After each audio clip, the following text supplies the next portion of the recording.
السلام علیکم ورحمۃ اللہ وبرکاتہ.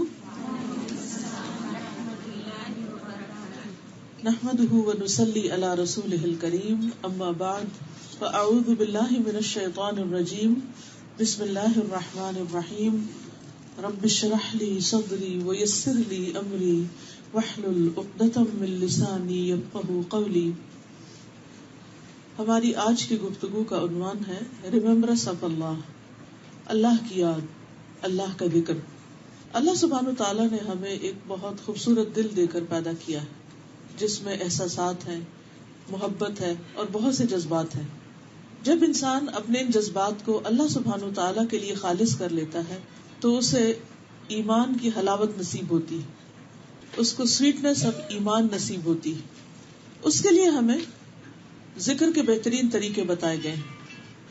آئیے صحیح مسلم کی ایک حدیث کی روشنی میں ہم اللہ کی یاد کی فضیلت کے بارے میں کچھ باتیں کریں گے. تو سب سے پہلے حدیث سنتے ہیں. ذهب أهل الدثور بالأجور عن أبي ذر رضي الله عنه أيضا أن ناسا من أصحاب رسول الله صلى الله عليه وسلم قالوا للنبي صلى الله عليه وسلم يا رسول الله ذهب أهل الدثور بالأجور يصلون كما نصلي ويصومون كما نصوم ويتصدقون بفضول أموالهم.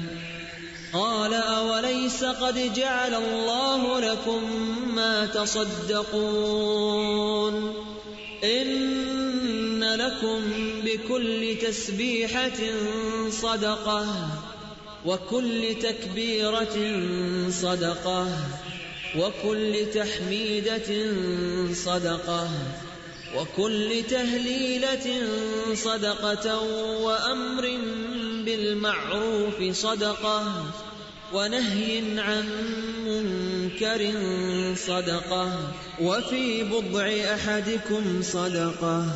قالوا يا رسول الله أيأتي أحدنا شهوته ويكون له فيها أجر؟ قال أرأيتم لو وضعها في حرام أكان عليه وزر؟ فكذلك إذا وضعها في الحلال كان له أجر. ابو ذر رضی اللہ عنہ سے روایت ہے کہ رسول اللہ صلی اللہ علیہ وسلم کے ساتھیوں میں سے کچھ لوگوں نے نبی صلی اللہ علیہ وسلم سے عرض کیا، اے اللہ کے رسول، مالدار لوگ سارا ثواب لے گئے. وہ نماز پڑھتے ہیں جیسا کہ ہم نماز پڑھتے ہیں، وہ ہماری طرح روزہ رکھتے ہیں اور اپنے زائد اموال میں سے صدقہ کرتے ہیں. آپ نے فرمایا، کیا اللہ نے تمہارے لیے وہ چیز نہیں بنائی جس سے تمہیں بھی صدقے کا ثواب ہو؟ ہر تسبیح صدقہ ہے، ہر تکبیر صدقہ ہے، ہر تعریفی کلمہ یعنی حمد و ثنا اللہ تعالیٰ کی الحمدللہ کہنا صدقہ ہے، اور لا الہ الا اللہ کہنا بھی صدقہ ہے، اور نیکی کا حکم کرنا صدقہ ہے، اور برائی سے منع کرنا صدقہ ہے.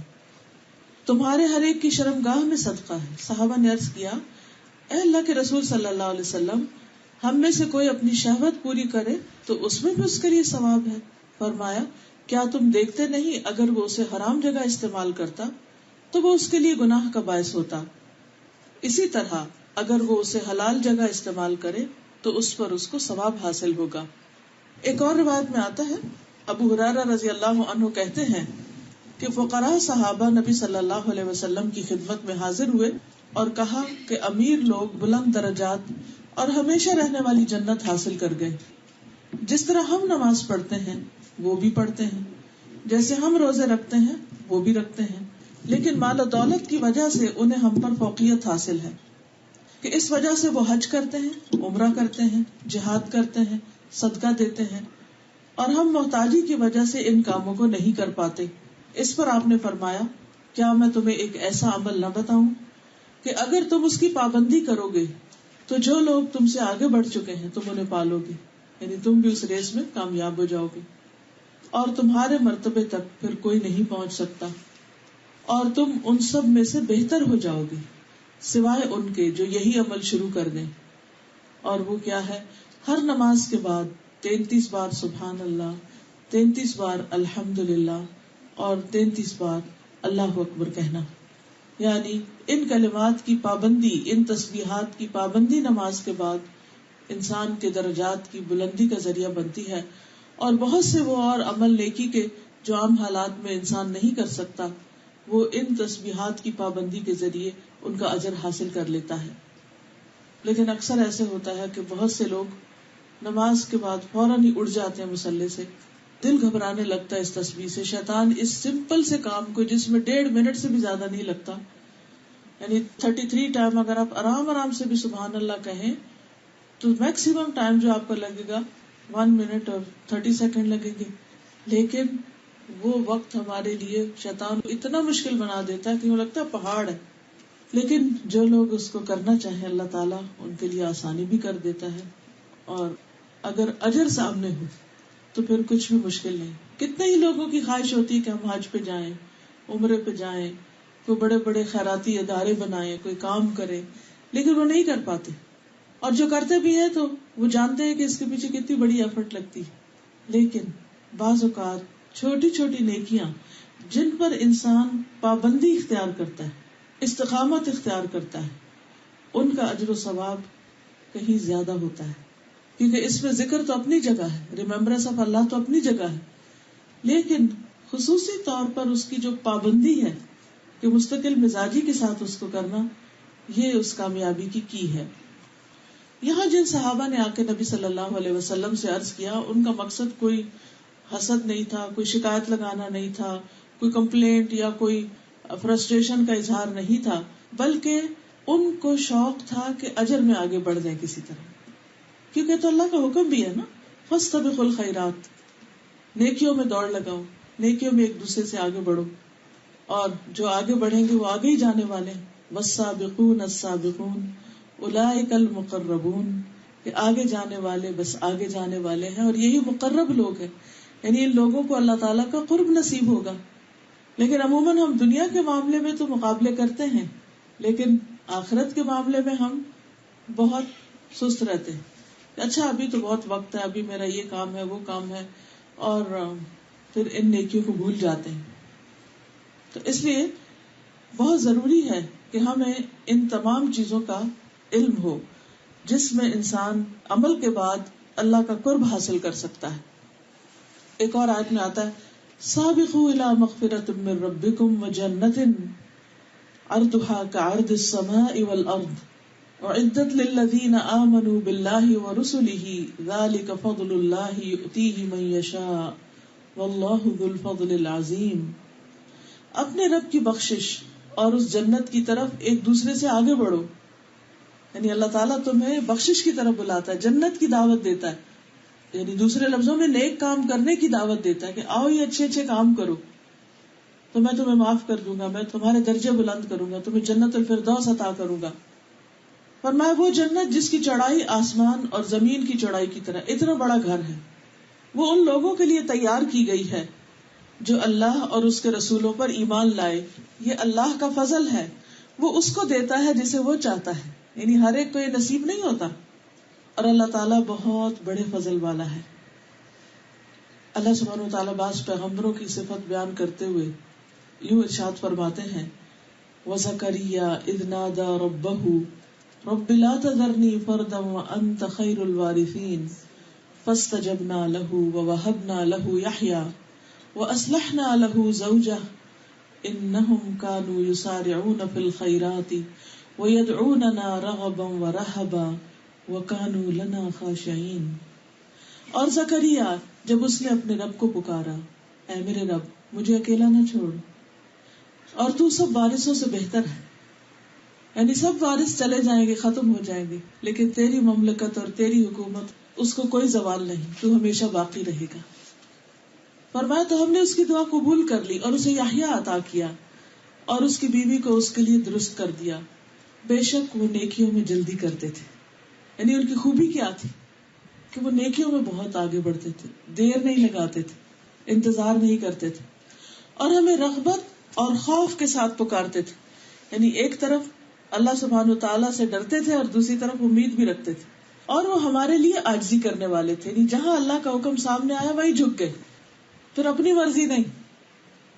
اب ہم بعض اوقات سوچتے ہیں کہ اچھا یہ تو انبیاء کرام تھے اور یہ نیکیوں میں آگے بڑھنے والے تھے اور یہ تو گزر چکے، آج کے دور میں کون ایسا کر سکتا ہے؟ نہیں، آج کے دور میں بھی ہو سکتا ہے، کیونکہ نبی صلی اللہ علیہ وسلم نے فرمایا میری امت کے ہر دور میں سابقون ہوں گے، ہر دور میں. تو آج کا دور خواہ کتنی ہی خرابیوں کا اور برائیوں اور فساد کا، لیکن آج بھی ایسے لوگ موجود ہیں کہ جو نیکی کے کاموں میں سستی نہیں کرتے، وہ دوڑ دوڑ کر بھاگ بھاگ کر آگے جاتے ہیں اور اپنے رب کو راضی کرتے ہیں.